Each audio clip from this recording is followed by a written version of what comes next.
मान खटावच्या जनतेनं विकासाला महत्त्व दिलं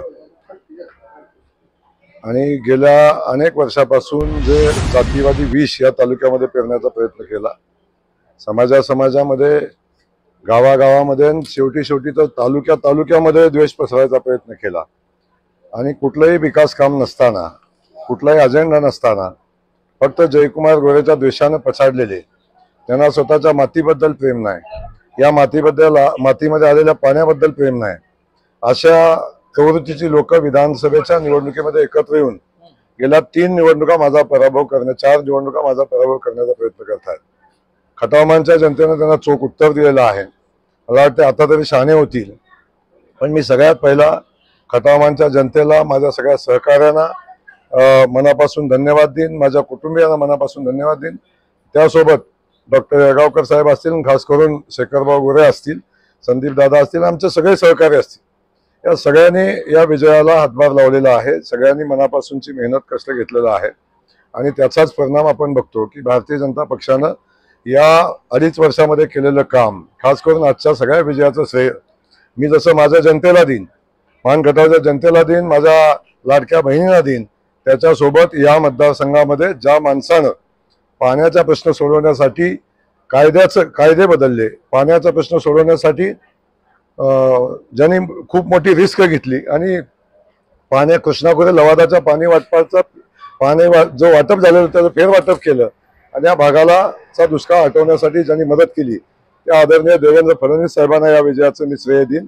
आपण सगळेजण या ठिकाणी बघता की हा विजय आदरणीय भारतीय जनता पक्षासोबत आदरणीय मोदीजींच्या कर्तृत्वाचा आहे, मोदीजींच्या धोरणाचा आहे, भारतीय जनता पक्षाच्या धोरणाचा आहे आणि जे भारतीय जनता पक्षाने सामान्य माणसासाठी केलेलं काम आहे, सर्वसामान्य माणसाला केंद्रबिंदू मानून केलेलं काम आहे, त्याचा हा विजय आहे. नाही, मुळातच गेल्या अनेक वर्षापासून वास्तविक पाहता हे घडणं आवश्यक होतं. ते आता उशिरा का होईना घडलेलं आहे. परंतु ज्या शरद पवार साहेबांच्या विचाराच्या पाठीशी हा जिल्हा राहिला, त्या शरद पवार साहेबांनी या जिल्ह्यासाठी काही केलं नाही. ना पाण्या प्रश्नासंदर्भात, विकासाच्या प्रश्नासंदर्भात, ना MIDCच्या संदर्भात, औद्योगिकरणाच्या संदर्भात काही केलं नाही. फक्त या जिल्ह्याच्या मताचा आणि या भावनेचा वापर करून जिल्ह्याचा वापर केला आणि त्याचा परिणाम आपण सगळ्यांनी बघितलं की हा सगळा भाग पाण्यापासून वंचित होता, विकासापासून वंचित होता आणि आता जनतेच्या लक्षात आलं, लोकांच्या लक्षात आलं आणि आता लोकांनी निर्णय घेतलाय की विकासासोबत जाण्याचा, पाण्यासोबत जाण्याचा, जे काम करतंय त्यांच्या सोबत जाण्याचा निर्णय जनतेने घेतलेला आहे. म्हणून आज आपण बघतो जिल्ह्यामध्ये महाआघाडीचा सुपडा साफ झालेला आपण बघताय आणि खास करून आजच्या दिवशी मला सांगायला आनंद होतो की ज्या माणसानं या जिल्ह्यामध्ये द्वेषाचं राजकारण केलं, ज्या माणसानं या जिल्ह्यामधल्या पाणी पळवून नेणाऱ्या सोबत राहण्याचं राजकारण केलं, स्वतःच्या सत्तेसाठी जिल्ह्याचा मातीचा विचार सोडून दिला, असा एक राज्यकर्ता किंवा असा राजकारणी या जिल्ह्याच्या मातीमध्ये जन्माला आला, याचा आम्हाला मनापासून खेद आहे, दुःखही आहे. आणि गेल्या अनेक वर्षापासून या जिल्ह्याच्या विकासाच्या आड येणारा, फक्त स्वतःचं वर्चस्व राहिलं पाहिजे आणि मी सत्तेत राहिलो पाहिजे ही भावना घेऊन काम करणारा रामराजे, त्या रामराजेच्या राजकारणाचा आज या निमित्तानं झाला, याचा आनंद जेवढा मला माझ्या विजयाचा आनंद आहे तेवढाच आनंद मला फलटणच्या विजयाचा आहे. आणि त्या दोन्ही विजयापेक्षा ही प्रवृत्ती संपते याचा मनापासूनचा आनंद आहे आणि तो आनंद जनता साजरी करेल, आम्ही साजरा करू हे या निमित्ताने मी आपल्याला नम्रपणे सांगेन.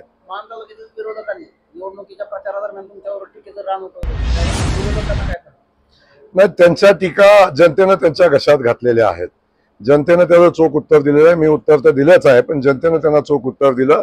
द्वेषाचं राजकारण, जातीपातीचं राजकारण आणि तुष्टीकरणाचं राजकारण हे खूप दिवस चालत नाही. राजकारणाला मोठं आयुष्य ठेवायचं असेल तर तुम्हाला विकास करायला लागेल, जनतेच्या भावनेसोबत राहायला लागेल, जनतेच्या हिशोबाचं राजकारण करायला लागेल आणि जे जनतेला पाहिजे, आपल्याकडून ज्या जनतेच्या अपेक्षा आहेत त्या पूर्ण करायला लागतील. आणि आपण बघताय या खटावमानच्या मातीला पाण्याची गरज होती, खटावमानच्या मातीला दुष्काळ हटवण्याची आवश्यकता होती आणि ते आपण काम केलेलं आहे. पायाभूत सुविधाचं काम आपण केलेलं आहे आणि मी जो शब्द दिलेला आहे, पाण्यासाठी ही शेवटची निवडणूक आहे, इथून पुढे पाण्याच्या प्रश्नावर निवडणूक होणार नाही.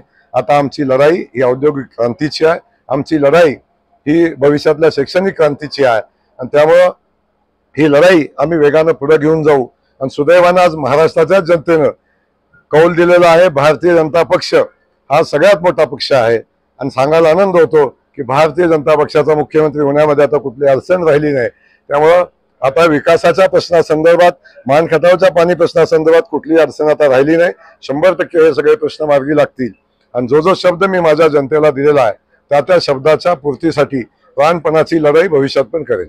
आतापर्यंत तुम्ही सांगायला आला की फडणवीस साहेब आणि भारतीय जनता पक्षाने दिलेले सगळे शब्द तुमचे पाळले आहेत. शेखर गोरेंना दिलेला शब्द भारतीय जनता पार्टी पाळलं. आता भारतीय जनता पक्षानं आदरणीय फडणवीस साहेबांनी काय शब्द दिलेला आहे हे त्या दोघांना माहिती, मला अजून माहिती नाही. पण मी जो शब्द दिलेला असेल तो भारतीय जनता पक्ष पाळेल, याच्यामध्ये कुठली शंका घेण्याचं कारण नाही. म्हणून मी सगळ्यांनाच या ठिकाणी सांगतो की शेखर भाऊ असतील, दिलीपराव येळगावकर साहेब असतील किंवा माझे सगळे सहकारी असतील, माझे बंधू अंकुश भाऊ असतील, हे सगळ्यांना मनापासून या सगळ्यांनीच माझ्या विजयामध्ये हातभार लावलेला आहे. म्हणून सगळ्यांना मनापासून धन्यवाद देईन आणि खास करून खटावमानच्या जनतेला नतमस्तक होऊन मनापासून धन्यवाद देईन. माझ्या लाडक्या बहिणींना मी मनापासून धन्यवाद देईन. त्या ज्या बहिणी माझ्या पाठीशी ठामपणे उभे राहिल्या त्या सगळ्यांचं मनापासून या ठिकाणी आभार मानतो, आपल्या सगळ्यांचा आभार मानतो. आणि खास करून मी माझ्या विरोधकांचा आभार मानतो की ज्यांनी निवडणूक मुद्द्यावर न लढता तुष्टीकरणाच्या मुद्द्यावर लढली, जातीद्वेषावर लढली आणि त्याचं चोख उत्तर जनतेनं दिलं. कदाचित विकासाच्या मुद्द्यावर लढले असते यापेक्षा चांगली मतं त्यांना पडली असती. पण मान खटावच्या इतिहासामध्ये हा सगळ्यात मोठा विजय आहे की जो विजय जवळजवळ 50,000च्या फरकानं हा विजय असेल. हा मान खटावच्या इतिहासातला सगळ्यात मोठा विजय आहे. कौटुंबिक पाठबळा विषय काय? नाही, माझं कुटुंब काय माझ्या सोबत होतं. आपण आज पण बघाल काही वैचारिक मतभेद बंधूंच्या मध्ये झाले होते, ते बंधू बाजूला होते. पण पहिल्या निवडणुकीपासून मोठे बंधू माझ्यासोबत होते, वडील माझ्यासोबत होते. खास करून माझी पत्नी, तिनं पहिल्या दिवसापासून ताकदीनं माझ्या पाठीशी पाठबळ देण्याचा प्रयत्न केला आणि माझ्या चांगल्या सुखदुःखामध्ये कायम ती माझ्या पाठीशी राहिली आणि त्याचा परिणाम आपण सगळेजण बघतोय. आणि आता तर वयही वाढलं, माझा मुलगाही मोठा झाला. आता ही सगळी लोक माझ्या यशामध्ये, माझ्या पाठीशी पाठबळ करण्यामध्ये, देण्यामध्ये ही सगळी माणसं पाठीशी उभी राहतात. मला सगळ्यात मोठा दुःखाचा विषय, मला खेद वाटतो, विरोधकांनी कुठल्या पातळीवर जावं. कोविडमध्ये मी 3,500 लोकांचे उपचार केले, त्या लोकांचा जीव वाचवला. त्याचं कौतुक न करता, मी माझ्या मातीमध्ये आणलेल्या पाण्याचं कौतुक न करता, ते पाणी लोकांच्यापर्यंत पोहोचू नये म्हणून पाईपलाईन मध्ये दगड आणि पोत्याचे पोती घालून ते पाणी अडवण्याचा प्रयत्न केला. आणि तरी सुद्धा ते पाणी माझ्या निवडणुकीच्या मतदानाच्या आधी त्या भागामध्ये पोहोचणं, दिलेला शब्द पूर्ण केला. पण सगळ्यात मनाला खेद देणारी आणि राजकारण कुठल्या पातळीवर जाऊ शकतं हे ते माझ्या वडिलांच्या आजारपणावर, माझ्या वडिलांच्या जीवावर सुद्धा गेले. 16 तारखेलाच काही घटना घडली माझ्या वडिलांच्या बाबतीत आणि अजूनही आम्ही डिक्लेअर करत नाही. अशा पद्धतीचा म्हणजे ज्याला काय बोलता म्हणजे शब्द नाही माझ्याकडे, एवढी हीन प्रवृत्ती, एवढी नीच प्रवृत्ती राजकारणात असू शकते हे कल्पनाशक्तीच्या पलीकडचं आहे. पण ह्या लोकांनी ती पातळी गाठली आणि वेगळ्या पद्धतीचा प्रचार करण्याचा प्रयत्न केला. त्या सगळ्याचा मी या निमित्तानं निषेध करेन. पण एवढंच सांगेन, राजकारण राजकारणाच्या पद्धतीने होऊ द्या. ज्या दिवशी तुम्ही कुटुंबाकडे याल त्या दिवशी मात्र जयकुमार गोरे आणि त्याचं कुटुंबीय कधी स्वस्थ बसणार नाही. त्याचा उत्तर त्याच भाषेत मिळेल. आजपर्यंत ज्या ज्या लोकांनी ज्या ज्या भूमिका घेतलेल्या आहेत त्या सगळ्यांना माझी विनंती आहे, राजकारण आपण मैदानात खेळू, राजकीय आखाड्यात खेळू, फक्त कृपा करून कुटुंबाकडे येऊ नका, एवढी या निमित्ताने माझी विनंती आहे. आपल्या भागातील नवनवीन बातम्या पाहण्यासाठी माणदेश माझा या YouTube चॅनलला सबस्क्राईब करा, लाईक करा, शेअर करा.